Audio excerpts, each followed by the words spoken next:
perlu didampingi oleh orang-orang yang mengerti tentang dunia itu, dan tentunya harus para sepuh-sepuh yang mengerti tentang dunia itu. Jadi bukan orang biasa atau bukan orang sembarangan. Maksudnya sembarangan di sini orang-orang yang biasa bertirakat menjalankan ritual-ritual yang diajarkan oleh para leluhurnya untuk mendapatkan khodam pendamping. Nah, itulah diantaranya anak indigo sebenar-benarnya adalah ada khodam pendampingnya. Kesimpulan, anak indigo tanpa ada khodam pendamping itu tidak bisa menjadi anak indigo.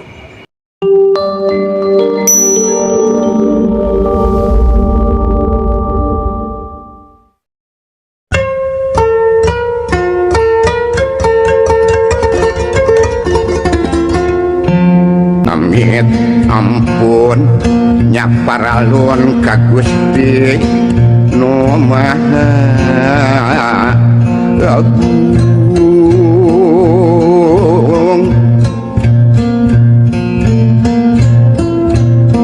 ka Nabi anu linung Muhammad anu jinunjung. Assalamualaikum warahmatullahi wabarakatuh. Sampurasun, salam damai, salam sejahtera untuk kita semua. Pemirsa, sahabat AA, dimanapun Anda berada, semoga pada kesempatan ini kita akan mendapatkan curahan berkah rahmat Tuhan Yang Maha Kuasa. Pada kesempatan kali ini ada beberapa ikhwan AA yang bertanya tentang anak indigo. Berarti masih seputaran khodam pendamping. Pertanyaannya adalah, apakah anak indigo itu ada pendamping khodam pendampingnya? Kan anak indigo itu bisa melihat hal-hal yang goib. Nah, bagaimana pendapat AA? Itulah pertanyaan yang dilontarkan oleh ikhwan A. Insya Allah pada kesempatan ini A langsung jawab saja. Mudah-mudahan jawaban ini bisa memuaskan. Anak indigo yang biasa disebut anak yang punya kelebihan di dunia gaib, di mana anak tersebut itu bisa melihat hal-hal yang kasat mata, atau bisa melihat energi-energi positif, juga energi yang negatif. Bagaimana latar belakangnya anak itu bisa disebut anak indigo? Begini, sebelum anak indigo lahir, itu khodam pendamping itu sudah hadir, padahal dirinya masih dalam kandungan ibunya. Dari mana khodam tersebut? Khodam tersebut ada beberapa faktor kedatangannya. Biasanya anak indigo itu adalah anak titisan daripada orang tuanya, bapak dan ibunya, di mana bapak dan ibunya itu pelaku tirakat, pelaku tarekoh, pelaku riadoh, pelaku zikir, atau yang biasa mengikuti ritual-ritual ziarah ke makam para waliullah atau ke makam-makam para alim ulama. Itu kita berbicara tentu di ruang lingkup agama Islam.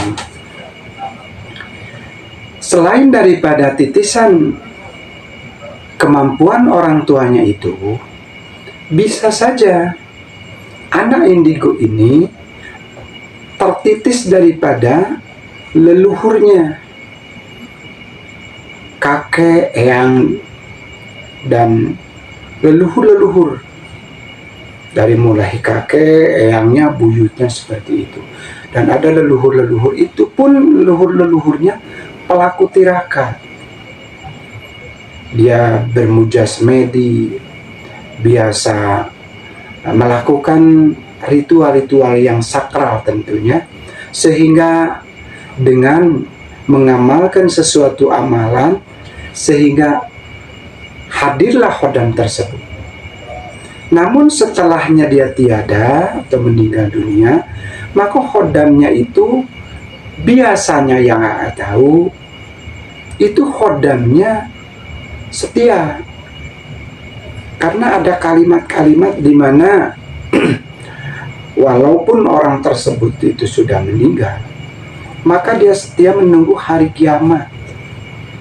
Di dalam penungguan itulah dia mencari titisan-titisan kepada turunan-turunannya. Nah, ketemulah dengan yang namanya calon anak yang disebut anak indigo setelah lahir. Itulah perjalanan khodam dari mulai orang tua atau kakek, eyang, dan cucu buyutnya yang pelaku tirakat itu. Lantas ciri-cirinya bagaimana anak indigo itu? Apa efek sampingnya, negatif dan positifnya apa? Biasanya anak indigo selagi kecil itu sudah ada ciri-ciri yang kita bisa lihat oleh mata biasa tentunya.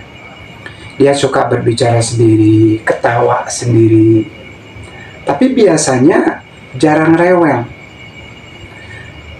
Namun pada sebelum lahir pun, anak indigo itu sudah mempunyai kelainan di dalam lahirnya. Kalau lahir biasanya kan kepala dulu. Biasanya anak indigo itu susah, sungsang lahirnya. Kalau bahasa Banten itu lahir sungsang. Ada tangannya dulu, ada kakinya, Masya Allah susah. Untung di zaman sekarang itu sudah ada sesar ya. Jadi tidak melalui yang biasa kelahirannya. Itu melalui perut yang dibedah. Nah, kita bicara masalah anak indigo ini, ciri-cirinya dari awal lahir pun sudah demikian. Biasanya di dalam kandungan 4 bulan, 7 bulan, itu ibunya itu merasakan hal-hal gaib biasanya. Ada petunjuk-petunjuknya. Jadi di dalam kandungan pun sudah ada proses kegaiban itu. Karena memang khodamnya itu yang memberikan informasi atau memberitahukan. Dan itu yang namanya khodam pendamping anak indigo biasanya tidak satu. Ada 2, ada 3, bahkan lebih. Tergantung kepada terah anak indigo tersebut di dalam laku lampah para kakek dan eyangnya dulu atau orang tuanya.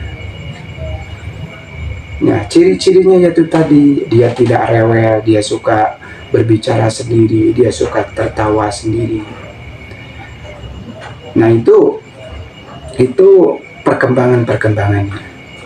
Kemudian setelah dia ada sekitar 7-8 tahun, maka dia sudah mempunyai kepekaan yang sangat luar biasa. Jadi di dalam hal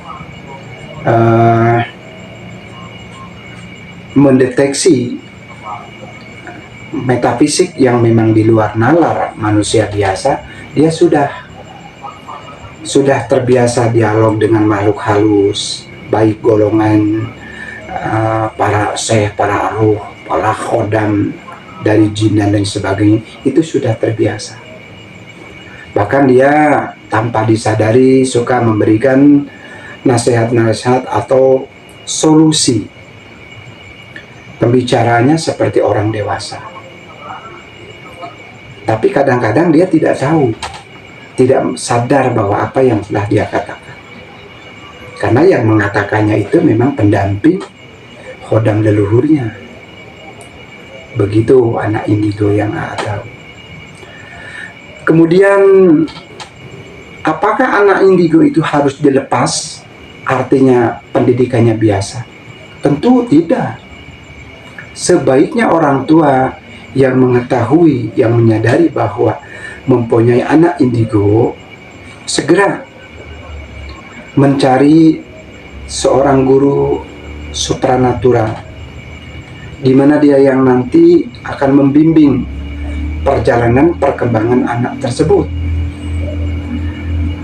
Apabila guru supranaturalnya itu baik, artinya dia mengerti tentang kebaikan dan keburukan, tentu dari Al-Quran dan hadis, itu insya Allah perkembangan anak indigo itu luar biasa. Peka dan baiknya di dalam tata krama berbicara, tata krama dia berjalan, dari sikapnya situ sudah menandakan bahwa dirinya adalah seorang dewasa dan mumpuni. Itu perlu diaping, perlu didampingi oleh orang-orang yang mengerti tentang dunia itu, dan tentunya harus para sepuh-sepuh yang mengerti tentang dunia itu. Jadi bukan orang biasa atau bukan orang sembarangan. Maksudnya sembarangan di sini orang-orang yang biasa bertirakat menjalankan ritual-ritual yang diajarkan oleh para leluhurnya untuk mendapatkan khodam pendamping. Nah, itulah diantaranya anak indigo sebenar-benarnya adalah ada khodam pendampingnya. Kesimpulan, anak indigo tanpa ada khodam pendamping itu tidak bisa menjadi anak indigo. Wallahu a'lam bishawab. Wassalamualaikum warahmatullahi wabarakatuh. Salam santun, salam rahayu untuk kita semua.